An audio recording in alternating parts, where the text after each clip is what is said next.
श्री स्वामी समर्थ. दत्तात्रयांचे श्रीपाद श्रीवल्लभ, श्री नृसिंह सरस्वती, माणिक प्रभू आणि श्री स्वामी समर्थ महाराज असे 4 अवतार आहेत हे तर आपणाला माहीतच आहे. दत्तात्रयांची सेवा म्हणून सर्वच जण श्री गुरुचरित्राचं पारायणाचं पठण हे 9 दिवस, 7 दिवस किंवा 3 दिवस आणि 11 दिवसाचं देखील करतात.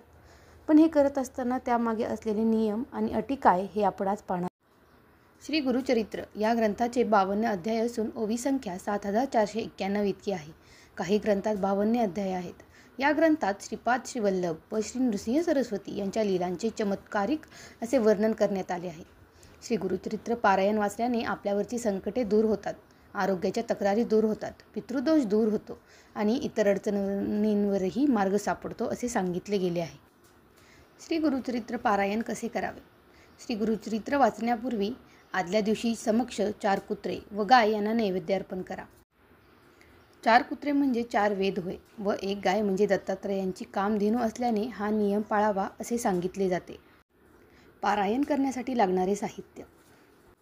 पारायणापूर्वी फुले, हार, तुळशीपत्र, सुगंधी उदबत्ती, धूप, कलश, विड्याची पाने, नैवेद्यासाठी मिठाई, अष्टगंध, चंदन, अत्तर, रांगोळी, 2 आसने, 1 चौरंग, चौरंगावर पिवळे किंवा भगवे कापड, चौरंगाभोवती व गुरु दत्तात्रयांच्या आसनाभोवती रांगोळी, चौरंगासोबत आंब्याचे तोरण बांधावे आणि प्रमुख दरवाजात हे तोरण बांधून टाकावे.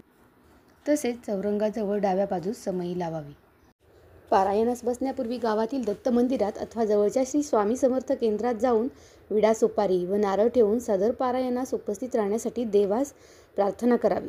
घरातील वडील मंडळीस नमस्कार करून पारायणासाठी आसनस्थ व्हावे. वाचन चालू असेपर्यंत समई लागलेली असावी व अगरबत्ती पेटती ठेवावी. प्रथम अथर्वशीर्ष वाचा. 1 माळ गायत्री मंत्राचा जप करा. 1 माळ श्री स्वामी समर्थ मंत्राचा जप करा आणि यानंतर गुरुचरित्र पठणास सुरुवात करा. पारायणाच्या या दिवसात काही नियम लक्षात ठेवणं देखील गरजेचं आहे.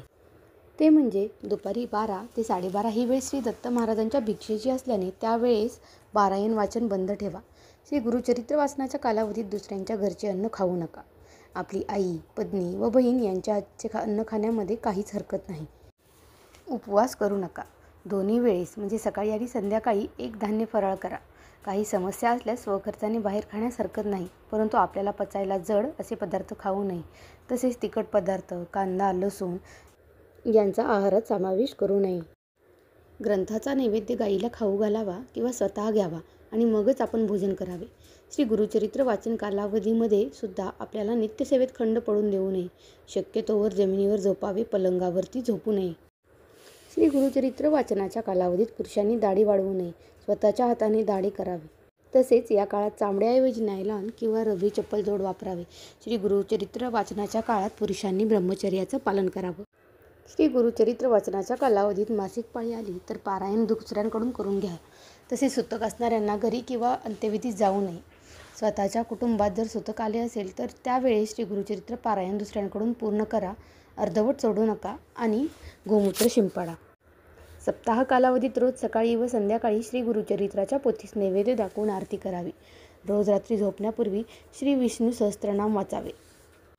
व्हिडिओला लाईक, सबस्क्राईब आणि शेअर करायला मात्र विसरू नका. श्री स्वामी समर्थ.